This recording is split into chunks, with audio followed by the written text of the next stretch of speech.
mode. Hello everyone, I hope you're well. Thank you for joining us. Today I'm joined by Anthony Chow, who will be giving an informative presentation on how to prepare for your Pre CAS interview. Please use the question channel if you have any questions, and at the end we will address them. I hope you enjoy the session. Over to you, Anthony.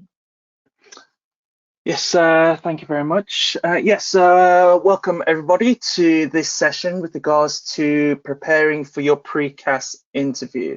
So let's get started. Okay.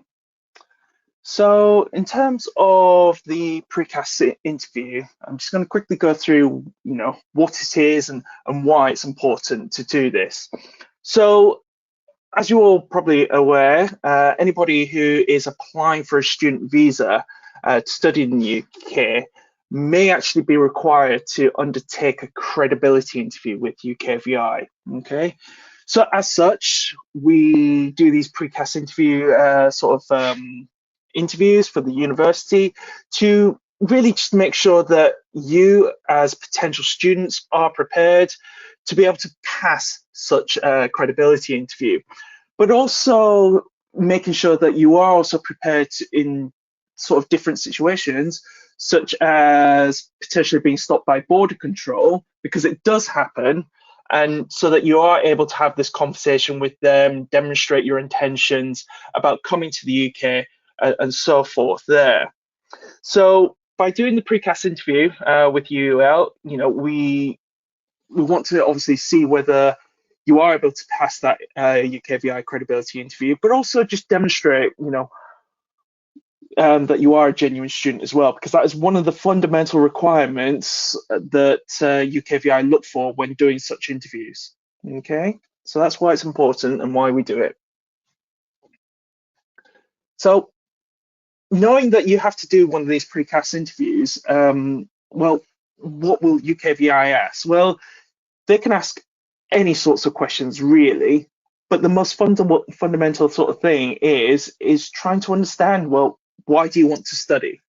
Okay, because you're applying for a student visa, you come to the UK, you come to a university, you need to be able to explain why you want to study.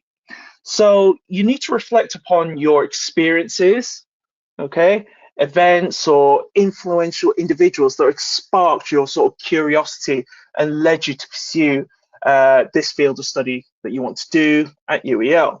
Okay, potentially highlight some of the specific projects, research, and personal experiences that you've had to try and deepen your understanding and passion for the course that you want to do or the subject that you want to learn more about. Okay, and when sort of addressing questions, your answers, well, everything should be related in terms of, again, why you want to study, but also what your end goal is. What is it that you want to achieve? What is it you want to do in the future? Okay, just to help sort of provide this sort of beginning, middle, and end of your sort of student journey, let's say. Okay. And at the same time, there are a lot of fantastic courses, a lot of amazing universities, and a lot of countries that you could possibly study at as well. So you need to be able to demonstrate how you've sort of come to your decision to study at UEL and in the UK, for example. Okay, you need to be able to explain that because there are options available to you. So what makes studying the course that you've applied for and studying at UEL better than all the other options available to you? Okay. So some of the things that you can obviously talk about is the course. Okay. What are your motivations and interests about the course you're applying for? Okay. Also, why this specific subject area? So whatever course you're applying for, whether it's computer science, whether it's MBA, whether it's architecture, why this subject area? Okay, you need to be able to demonstrate an understanding of the course, but also the general subject area as it is, whether it's from a course specific nature, subject area, or in relation to your skills, your experience, your knowledge that you already have gained, and also perhaps, market conditions if you've been working in the industry for a while. Okay, so everything needs to relate back to your situation, because at the end of the day, it's just about you and it's about why you want to study. Okay, so it needs to relate back to your situation, your passions, your experiences. And again, as I mentioned earlier, how does everything that you wish to pursue align with your career goals and your aspirations? There must be a tangible, sort of benefit to you. Okay, because if there's no benefit, then, well, you're going to be spending a lot of time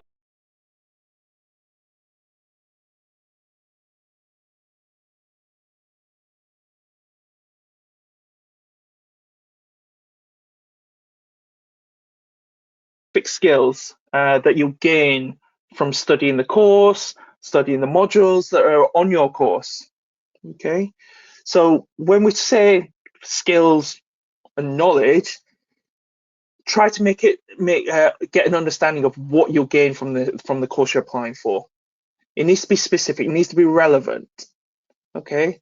Otherwise, if it's not, well, do you really need to study the course you've applied for? Okay. So when you think about the skills and the knowledge, try to focus it on the hard skills. Okay. Focus on, for example, let's say you're doing computer science. One of perhaps the requirements could be in terms of where you want to be is you want to be a Python developer or a software developer. Well, what sort of languages do you need to learn? Why do you need to learn them? How is it going to be useful, for example? Okay, are you actually going to get those skills from the course you've applied for? Yeah, try to avoid things like teamwork, communication, time management. Those are generic skills that apply to all courses and all industries. It's not unique to one individual course. Okay, so you need to be very specific about your course and the subject that you wish to study. Oh,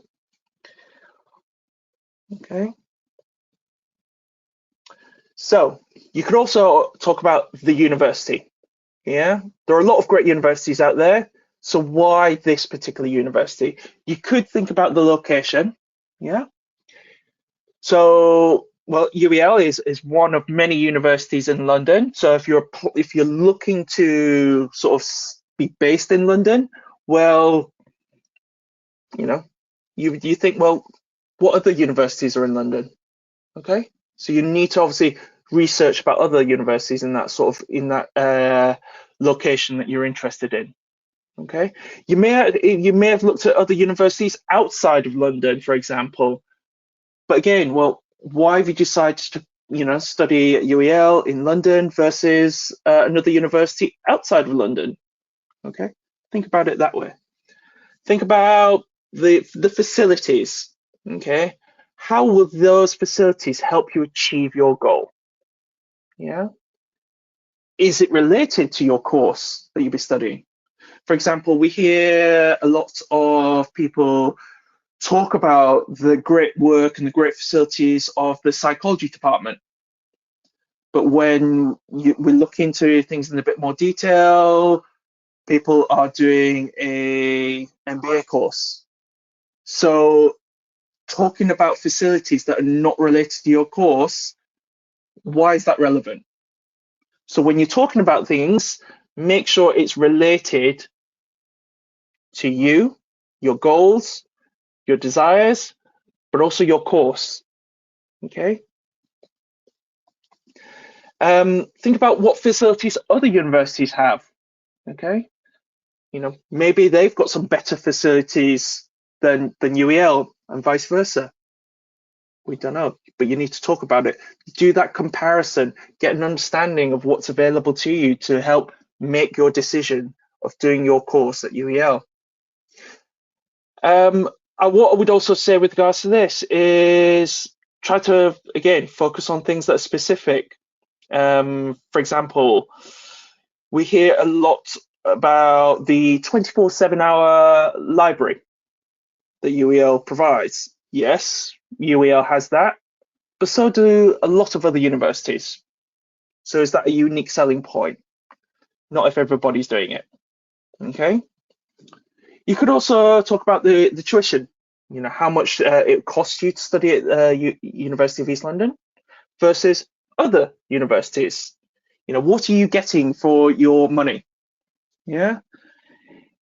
Is the monetary difference significant? Are we talking about £100 difference or £1,000 difference? If you're focusing on money, then you need to be able to demonstrate why that's an important factor to you and whether it is a significant factor as well. Okay. Depending on the course that you're applying for, there may be some renowned academics in your field, that you may want to talk about. You need to do a bit of research about them. Why is it that you want to study from these particular individuals? Okay. Again, how does that compare to other universities? There are other great academics out there working at different institutions.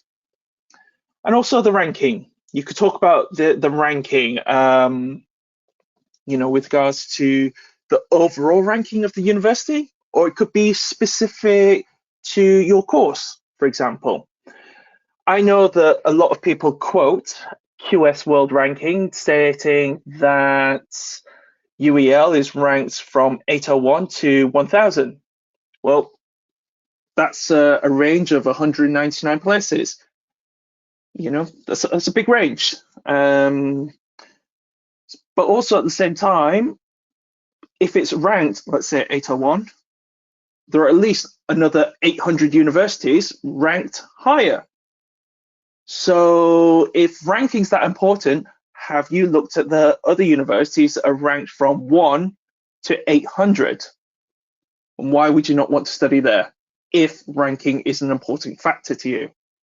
Okay, so whatever your reasons are, you do need to explain it. Provide that research, provide that depth and your understanding of the information that you've gathered, information that you've researched, and try and present it in a way that helps others understand how you've made your decision.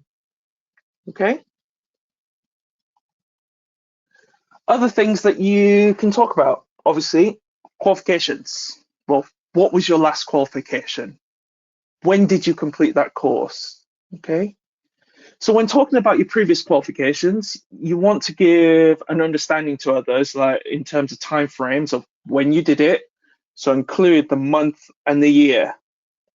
Okay. You want to obviously talk about the skills and the knowledge that you've gained from your previous qualifications. Okay. What did you gain out of it? It's perhaps if you've been working. Okay. If you've not been working, then how is it connected to the course that you're applying for? Right? There should be some sort of connection in terms of, your previous qualifications to what you want to do now and also your future. Okay.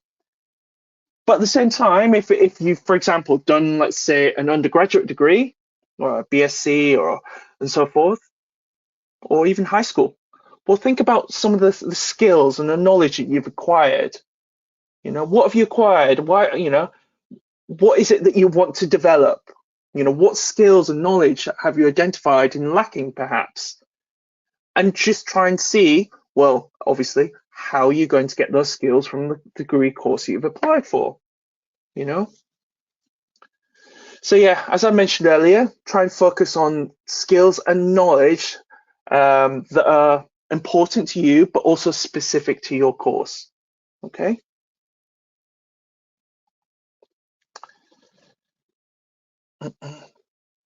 So yes, work experience. So for anybody who has, finished their education a while ago now, you may have been working. So, well, what have you been doing? Okay. So try and provide a short summary of, your work experience. So that could be including things like, what company you were at, the month and the year that you started and finished, It could be some of the projects you've worked on. It could be, some of the skills that you've gained, the knowledge that you've gained from that work experience. Talk about it. If it is a big gap, and let's say, I don't know, you've finished your previous qualification more than, let's say, 3-4 years ago, that's quite a big gap. So what you want to do is try and focus on, the more recent things, the more relevant things that are to your course. Okay? And try and explain why you've decided to study the course now. Because if it has been a while and you've been working, then you have certain responsibilities, you have an income, you may, have, I don't know, mortgage payments or whatever. There will be some sort of responsibilities. So why have you decided to study now, and not earlier in your sort of career? Okay. And how is your sort of experience related to the course? Again, as we mentioned earlier, there should be some sort of connection between your past, your present, and your future. Okay. And the other thing is, if it has been a while since you studied, it can be difficult to adjust, okay, to being a student again. So have you thought about some of the things that you may need to do to ensure that you are prepared for those challenges? Okay. So how are you preparing yourself to make sure that you are successful in your course? Okay. Again, as we mentioned earlier, perhaps what skills and knowledge you might need to develop and why. Okay. And make sure that the course can actually provide you with that sort of development there.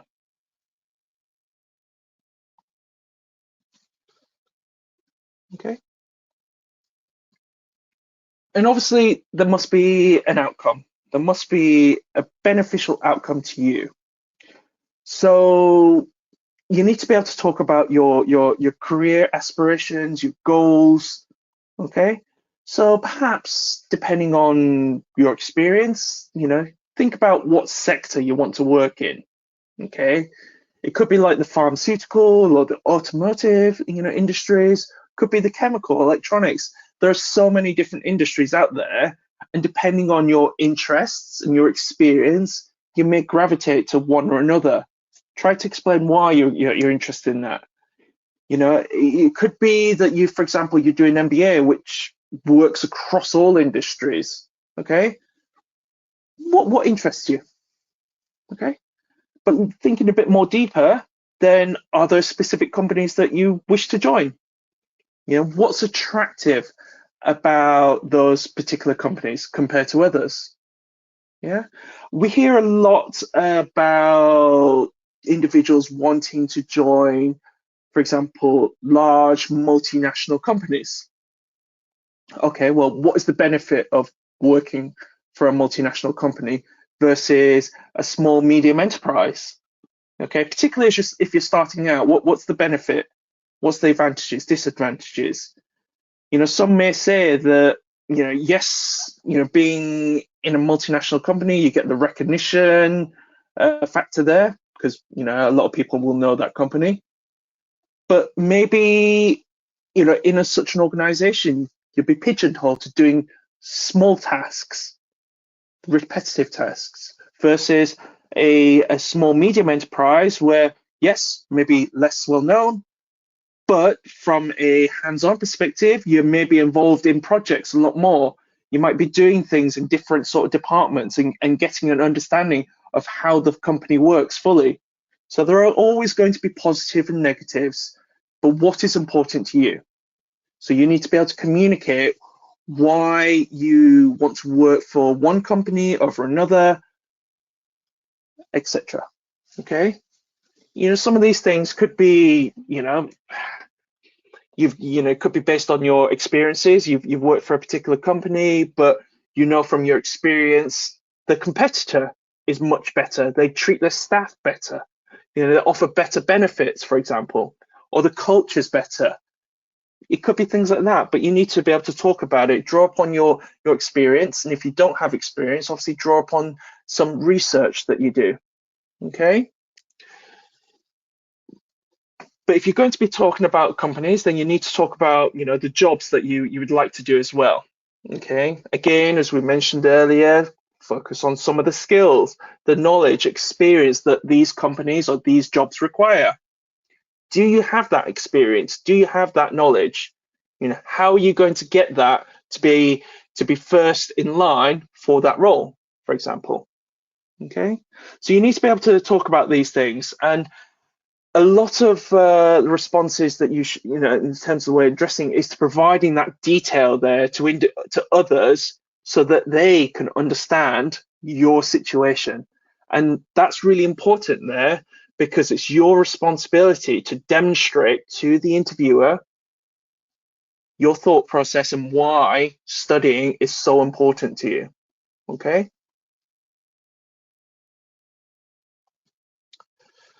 For anybody who's obviously bringing dependents, again, you'll need to explain why you're doing that, who will be joining you, what your dependents will be doing while in the UK when you're sort of, on campus studying. And think about, where you're living. A lot of people would assume that you could stay as a family on, university accommodation, but unfortunately that's not correct. So if you are bringing dependents, have you thought about potentially where you're going to live? But you need to explain this and provide as much detail as possible so that, again, others can understand your situation and your intentions.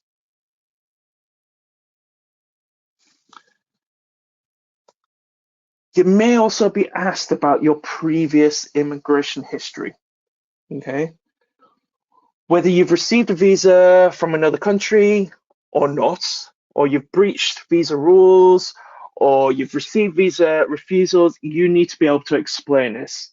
Okay, so you need to be able to sort of convey what visa you applied for, when did you apply for it, again, month and year.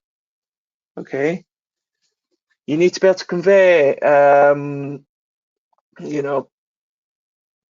what happened in that situation if you received a visa refusal or if you breached the conditions of your visa. What happened? And we're not just talking about the UK, we're talking about anywhere in the world. Okay, because it's important to think of it holistically. So maybe, yes, where you didn't get a visa for one country, but since then you've visited, I don't know, 5, 10, 15 different countries, for example. So it's having that context there to understand your visa situation, but you need to be able to convey that to others. Okay.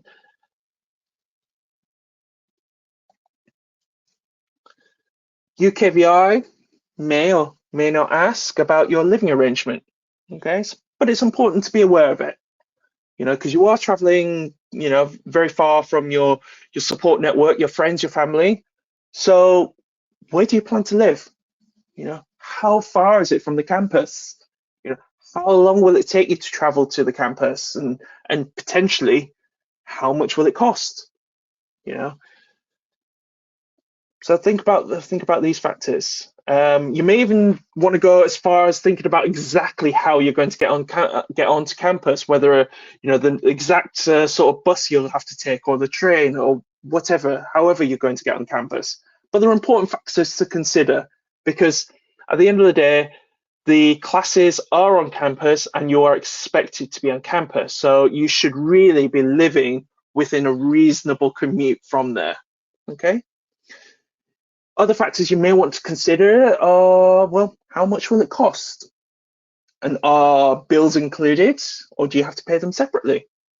Are you looking to share accommodation with others, or are you going to perhaps rent a room by yourself, or you're going to live on campus? How much are things going to cost you?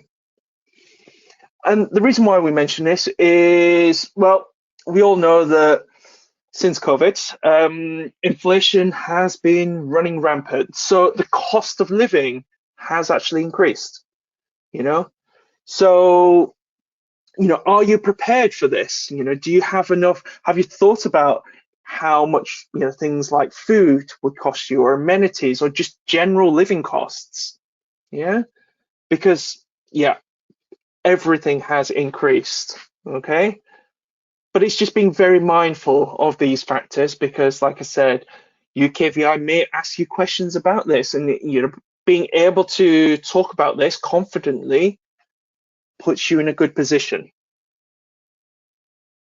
Okay. The other thing that UKVI is actually picking up on quite a lot recently is about career changes.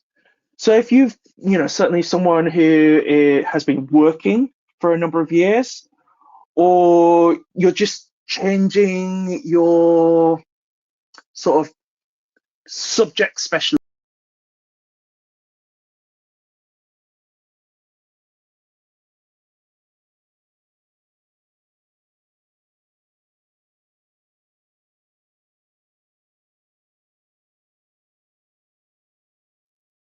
and how is doing this course, related to, well, your previous qualifications and experience. Okay. Again, as I mentioned earlier, there should be some relationship there. And if you know what you want to do in the future, have you identified those skills and the knowledge that you need to develop? How are you making sure that you're going to be successful in this new career of yours?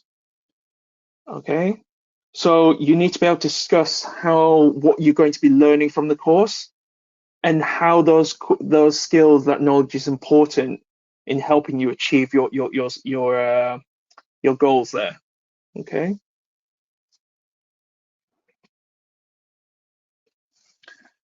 One thing I would like everybody to be mindful of are follow-up questions, and these are, the whys, the whats, the hows.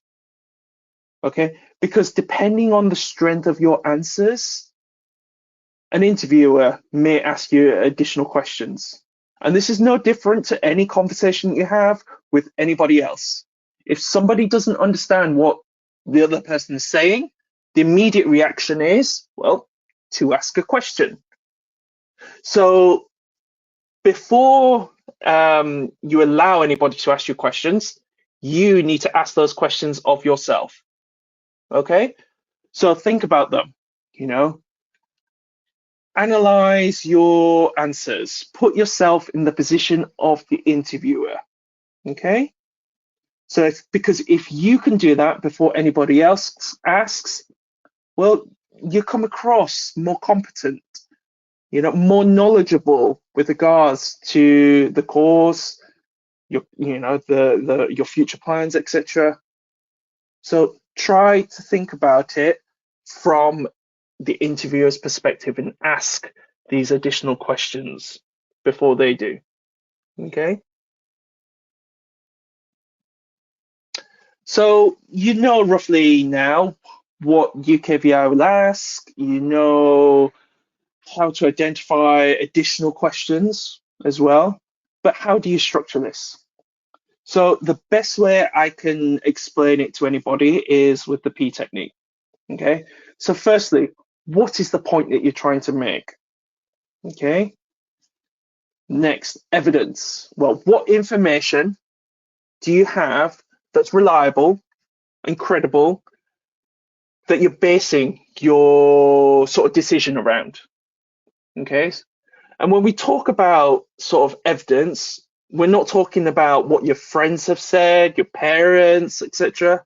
We're talking about actual sort of research, the actual information that is credible. Okay. And then when you've sort of, laid out your evidence, then you need to pull everything together and explain why that point you've mentioned is important to you.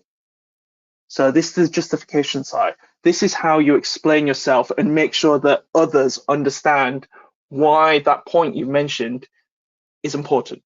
Okay. So there are benefits of doing this.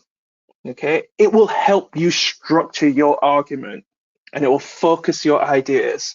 It'll ensure that your answers are coherent easy to follow, and to the point.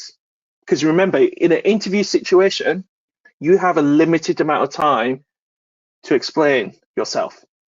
So this will help you stay on track, okay?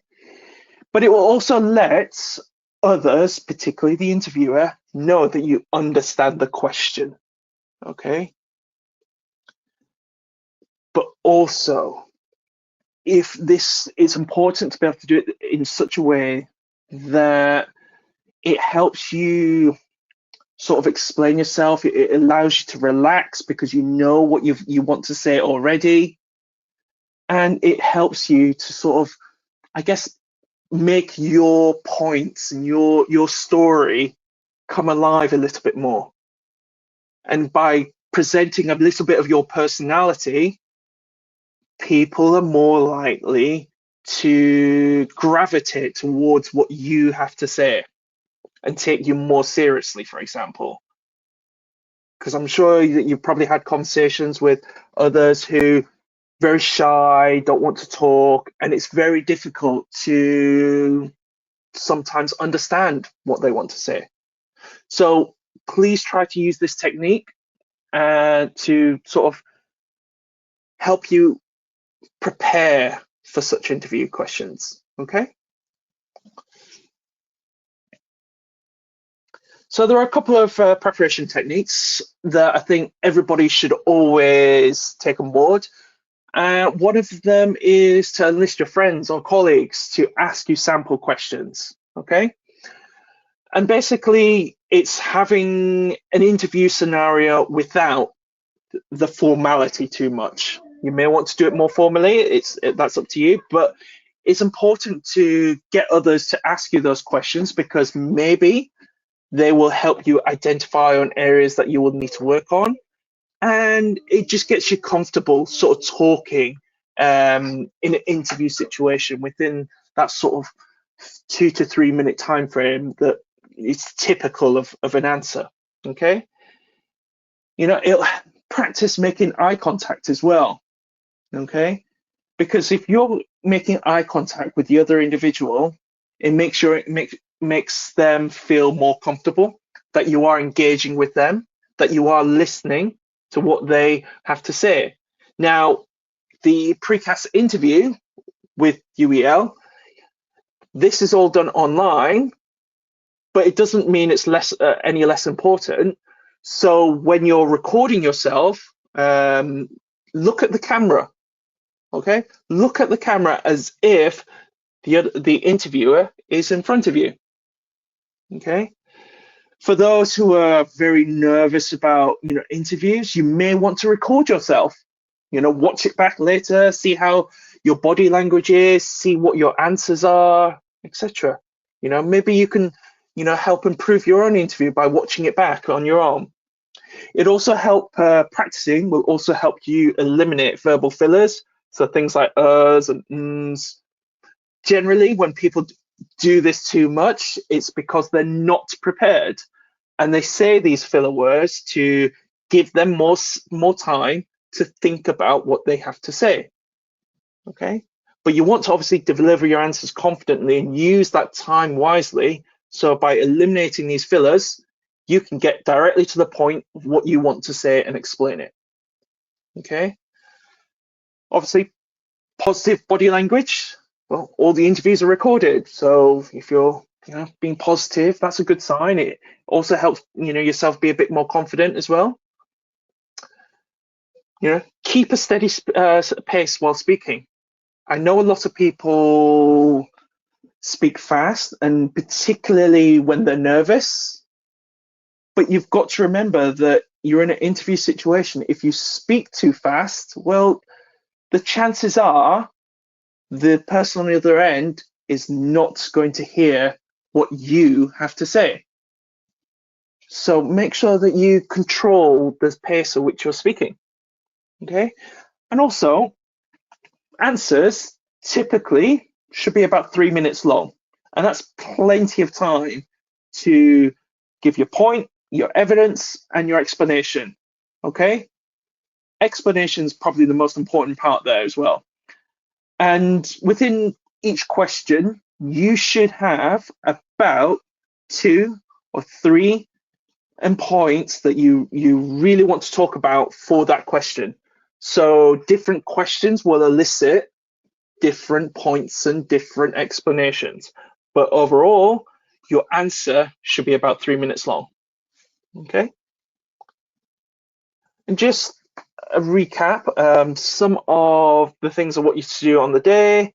Well, goes without saying, just make sure you're in a quiet room. So if you're living with others, just let them know that you're in an interview situation and not to be disturbed. Okay? Also, make sure your desk is clear of any notes. Remember, when you're doing the pre-CAS interview, your interview is recorded. We can see what is happening. So if you're reading, we can see it. Okay?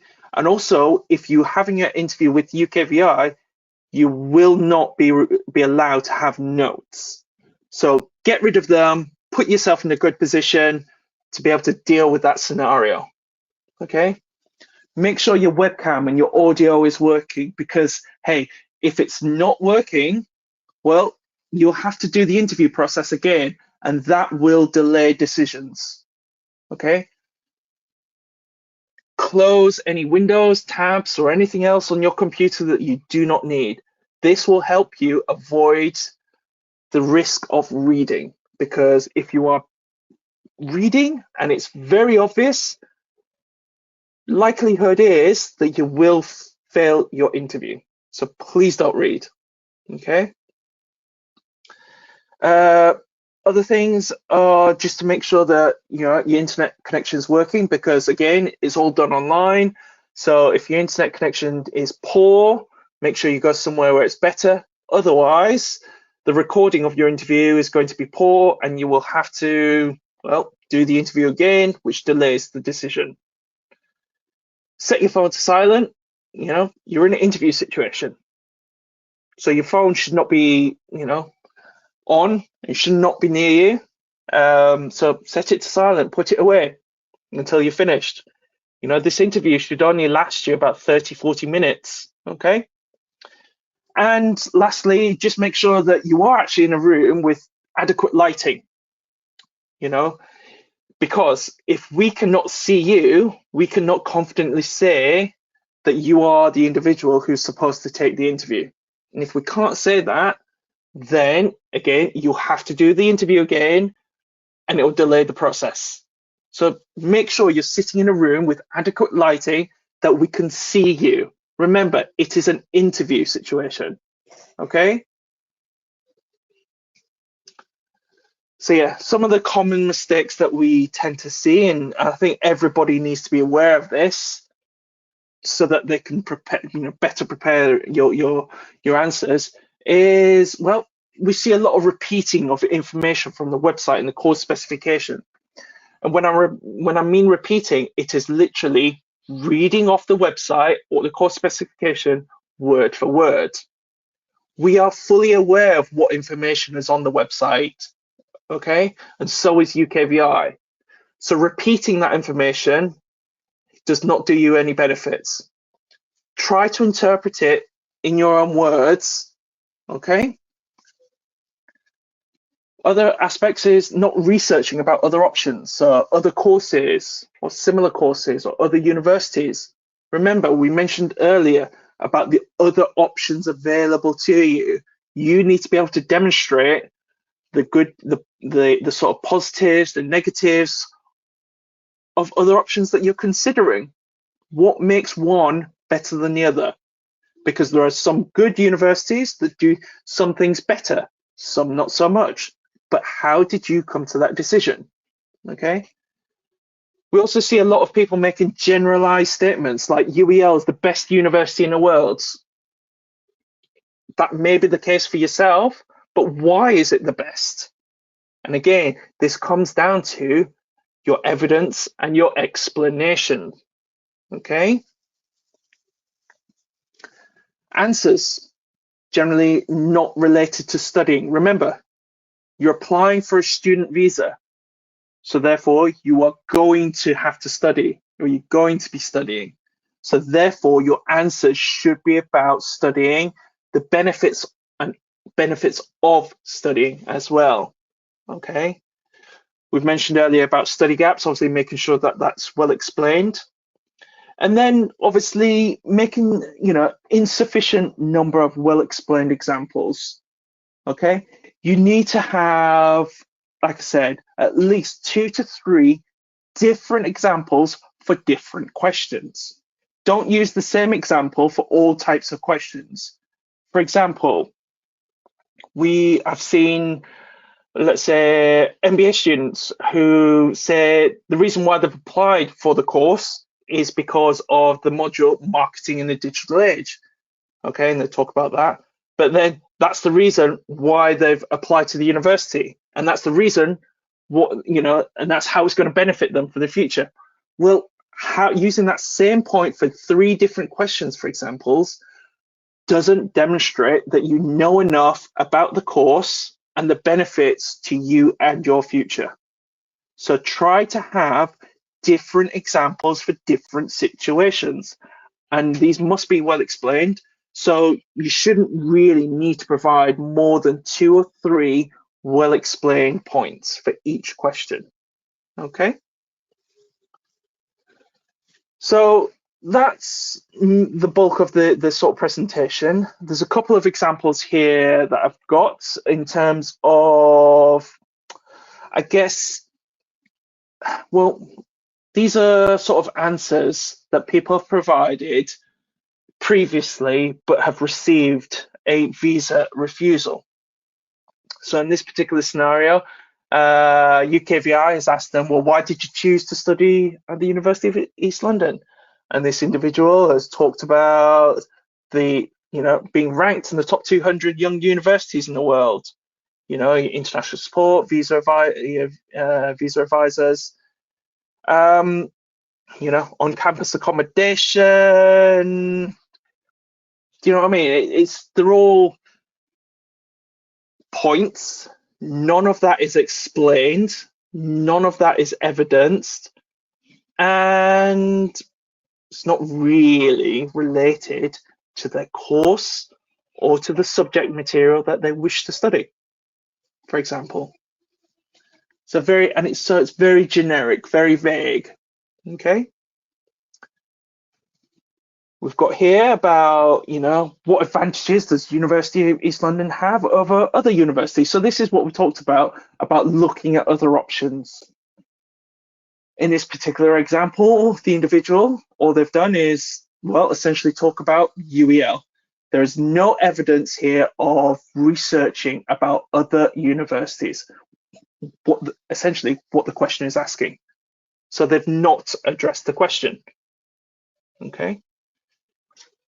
We've got here, why they've decided to study the course. And I think this individual has applied for, I don't know what course they've applied for. I think it's computer science. But anyway, they want to study because they're from a commerce background. They have 2 years job experience in this field. And it's just, just focused about the subject. Also interested in the area of management studies. But again, if you look at this, there's a lot of points, but no evidence and no explanation there. So why are these things important? How is it going to benefit them? Okay. I'm not going to go through all of these, but this just kind of gives you an idea of the importance of explaining your points. Okay. So just to recap, don't just focus on UEL and the course you've applied for. Remember, think about other universities, other courses that you've considered, even other countries that you've thought about. Don't just focus on the title of the modules, okay? That's very surface level sort of information there. Think about more deeply with regards to the actual module itself. What are you going to gain from it? What knowledge, what skills, okay? Don't read from notes, goes without saying. And remember, don't repeat the same points, because if you repeat the same points, you're not giving yourself enough credit with regards to any research that you've done. Don't recite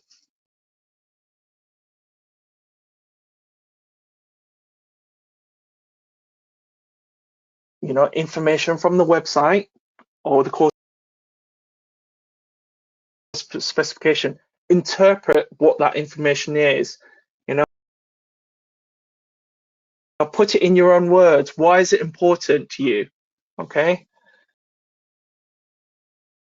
And I have to say, don't sit in the dark or in a noisy environment, because we do get a lot of people sitting in the dark for a interview, which is not great. So just, it's a very easy thing to fix. So please don't sit in the dark. And you just don't rely on what your friends or family say. Do your research, okay? Do your research, understand, the course, what you want to achieve from it, okay? Make sure you demonstrate the benefits to you, okay? So that's the end of the presentation. So I've got the deadlines here, so just be aware of this. But yeah, I think we'll move on to questions.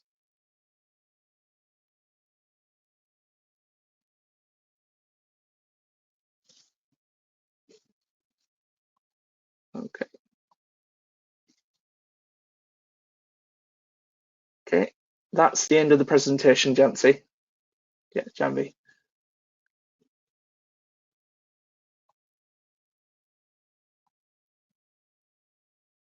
All right, let's have a look at the questions.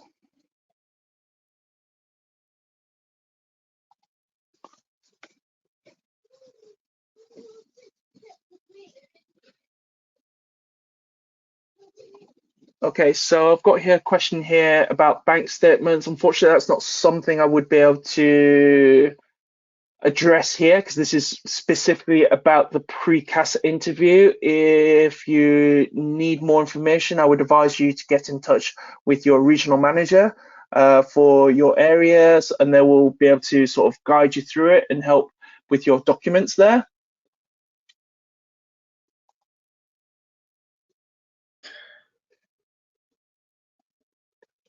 There's one more question asking for CAS Shield deadline. Mm-hmm. So, what is the deadline for submitting the CAS Shield? So is it different for each course, or it's just specific? I mean, the general rule of thumb is earlier the better. Okay, that's the general rule of thumb. The earlier that you can make sure everything's submitted, the earlier that the university can come back to you with a decision, so that you know what to do early before having to rush around getting to the UK to start your course, basically. So earlier the better is always the best advice I can give to anybody. Yeah.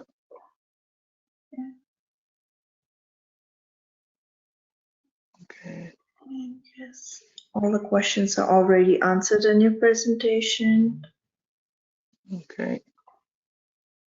But yeah, the one thing I would stress to everybody, if not already done so, make sure that you pay your deposit to be able to initiate the interview process. Okay. The sooner you do it, the sooner we can start the interview process and get you through the process in trying to issue your CAS to come to the UK and study. Okay. Particularly as sort of the clearing of deposits, depending on the banks, it can take, about 2 to 3 days, if not longer in some cases. So if you've not already done it, like I said, just make sure you pay your deposit so we can progress your application. Okay.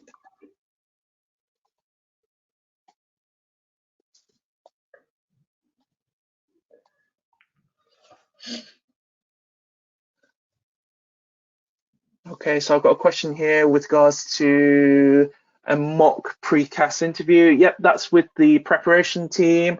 They are obviously going to go through with you what you need to sort of do, essentially what we've just gone through today in terms of, I guess, making sure your answers are detailed enough and structured, for example. And once you've gone through your mock interview, they will be able to confirm whether or not you'll be able to go through to the next stage, which is to complete your actual Pre CAS interview. Okay. So I've got one question here. So after my pre-CAS interview, how many days does it take to get receive my CAS letter? Well, it depends on your situation. Everybody is in a unique situation. We're trying to get through this as quickly as possible. It depends on, for example, whether you've provided everything required for the university to make an assessment. Okay, so for example, you will need to make sure that you've submitted all your maintenance documents. If required, your TB certificate, for example, because if any of the information is missing there, then it delays the process. Okay, so it's very much dependent on whether you have provided everything required. Okay, if you have, the process should be quick, but if not, obviously it takes longer.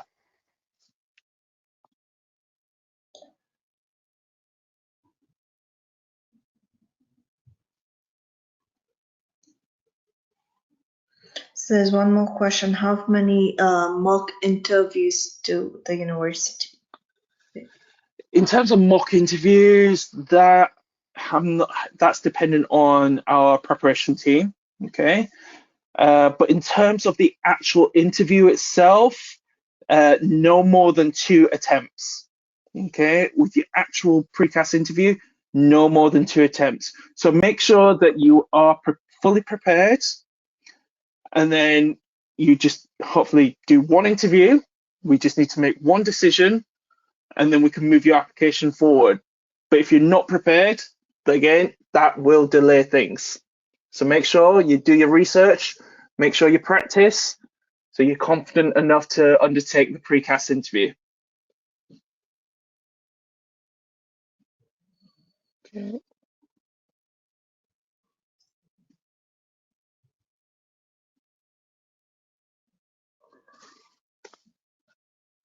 Yeah, I guess most of the questions are answered in the presentation, but if we have missed out any, we will get back to you.